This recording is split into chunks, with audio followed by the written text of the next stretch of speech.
Hi there, this is Lee. I'm going to just tell you today how to start yourself off on a Google site to make a website which you'll be able to use to collect evidence against the registered teacher criteria for your ePortfolio. So we're going to use Google Sites, so make sure that you're signed into Google with your Gmail, and you can see that I've done that here on the top right hand side.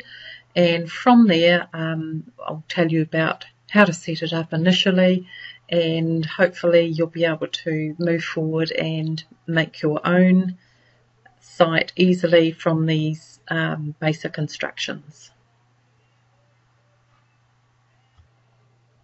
Just before I start telling you how to set up your site, it's a really useful thing to go into the TKI site enabling e-learning and have a look at the registered teacher criteria and e-learning. I'm showing you that page now, and when you go to that page you'll be able to see the registered teacher criteria listed there, criteria 1 down to 12, and for each one when you click on it, so for the first one, how to engage, establish effective relationships with students, etc. They've got a whole lot of different examples that you could do that. So that's a really useful tool to have a look at. As you can see across the top, for each criteria they have a whole lot of different e-learning tools that you could use. So that's a really useful thing. You will have your own evidence, of course, but refer to this page as well. It's well worth it. This video is to get you started on collecting evidence against the registered teacher criteria. We will start by hovering over the 9 squares in the top right hand corner there and clicking on Sites. Once you do that, you'll open up to a page, and you may not have these sites like I have already done, but if you have, just ignore them. We're going to create a new one, so click on the Create button. Now normally I would say start with a blank template, because the templates generally are fixed sizes, but in this case we're going to browse the gallery for more and look for something in the school and education templates called Lee's RTC template, and click on the search and you will come up with the template to use. Now I've already made this, and so we just select that and it is ready to go. So now we have the template up, and this is the template that we want to use for our registered teacher criteria, and each one of you will need to create your own site. So you're going to use the template, so go up to the top where it says use this template and click on that. At this point you will need to name your site.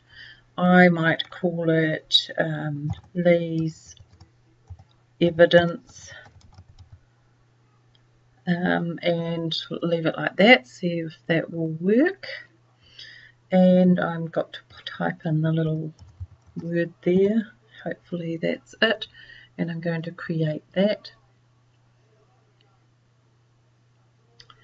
So it's creating the site. You can see up the top there, creating the site.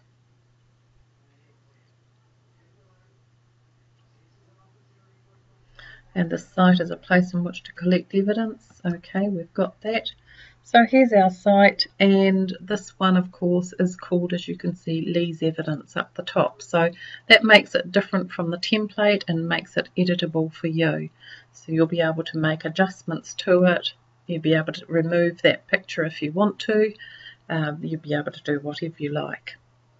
On the first page here we have all of the criteria listed, right down 1 down to 12. And they're just there to refer to in general, but you probably won't need to go back to that overview page. So you can see I've set it up, this one with the Pukeha Moa image in the background, but you can change that later if you want to. The first registered teacher criteria is about professional relationships, And I'll start on this one by saying how to edit it. So this particular criteria says, I establish and maintain effective professional relationships focused on the learning and the well-being of Akona. So you're looking for relationships with Akona, teaching colleagues, support staff and other professionals, whānau. So you're looking for the kind of evidence that shows that you do have good relationships. So when you're ready to add something in, whether it be an image or some text or whatever, what you do is you go up to the top, edit the page, and press on that pen, and then you can see that this word processing kind of ribbon across here is available. So you can click in one of the boxes and you could pop in some text, and I might like to say my evidence is here. I could also edit over here if I want to, but I'm just going on this side of the table in this instance, and I'm going to insert an image. Upload images. I'm going to pick an image to upload, and gosh, I don't even know what I've got in here, but I'll pick that one.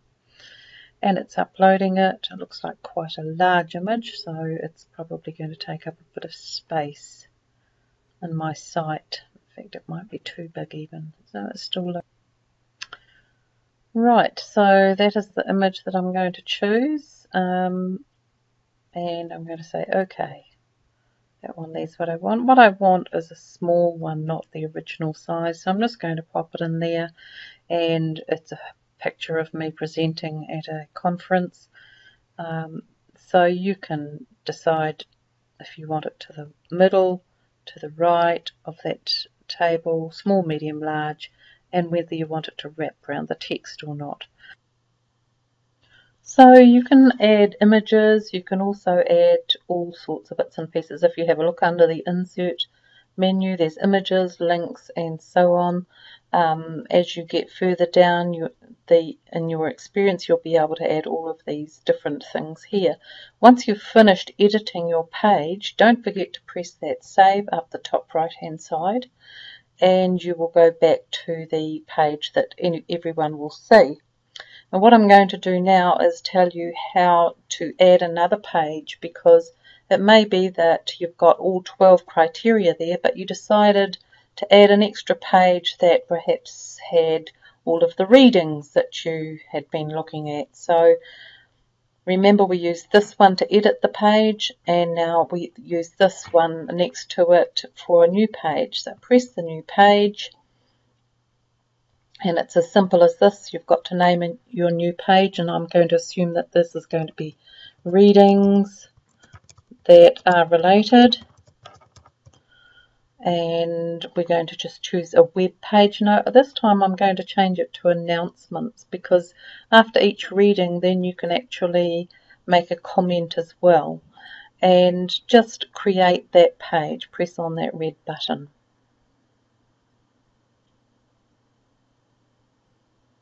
We're just waiting while it creates the page. And you'll see that it doesn't automatically pop up there in the headings. It is there. It's called Readings That Are Related, and if you decide that you want to edit that page, that's simple. Go back to the pen again and add on what you need to. It will load the editor in, and you can fill in the readings, and you can keep on clicking new post, new post, new post every time you do a new reading, and don't forget to save. Finally, in this video, I'm going to tell you how to add that page. Readings are related to the tabs up there, and then to make adjustments in terms of what you see on the page, the layout and so on. So to add that extra page onto your lists, your horizontal navigation bar up here, and we'll make it number 13, what you do is you go to the settings wheel there, click on there and go to edit the site layout. This will open up, and it's a little bit tricky, so you have to pay attention. When you go up to the top, you will see that we have got the horizontal navigation on. We can turn that off if we want to, but I like to have the headings across the top. If you turn it off, you can have it on the sidebar instead. Now, to add to these ones here, you actually have to hover your mouse over that section on the horizontal navigation bar.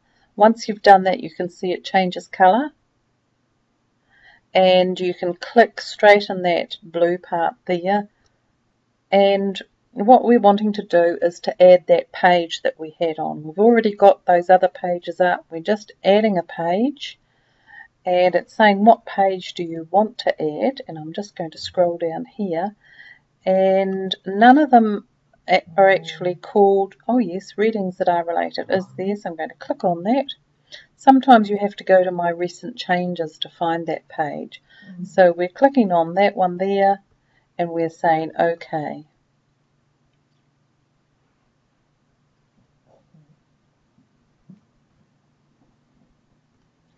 And then it's asking us, where do we want to move it? I think we'll just leave it there because it's not one of the registered teacher criteria. We're not going to put number 13 on it. We're just going to leave it there, and here you can also change the look of your horizontal bar, but at the moment we're just going to say OK. And we're just waiting for that to save, and you can see it pops up there as the extra heading. So that's nice and easy, and all you need to do now is make sure you close that part.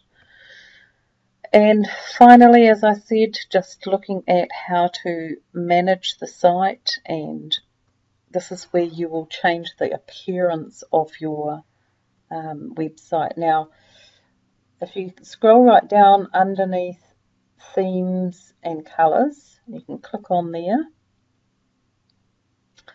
Now I've got a theme called Seafoam is there, but you can change that. There's lots of different themes if you want to. And for each thing, the site header, the content area gadgets, the sidebar gadgets, the horizontal navigation, you can change the colour, the background, all sorts of things. So if I just looked at the content area, for example, all of these new titles will come up. The background colour, the page title, the headers, the text. You can click on any one of those and say, well, for the content area text, I want it, at the moment it's following the theme, but I can change the size of it, and so on. So there's lots of different alterations that you can do simply by going to that themes and colours. And when you've finished with that, just press save. We haven't actually had any savings there, but we can now go back to over there on the left hand side, Lee's registered teacher criteria, and here we are. We've got the heading that we put in there, readings that are related. There's a lot more to do on sites. You can make it as fancy or simple as you like, but it all takes time. And can I suggest that YouTube is a great way to go if you want to actually find out how to do things.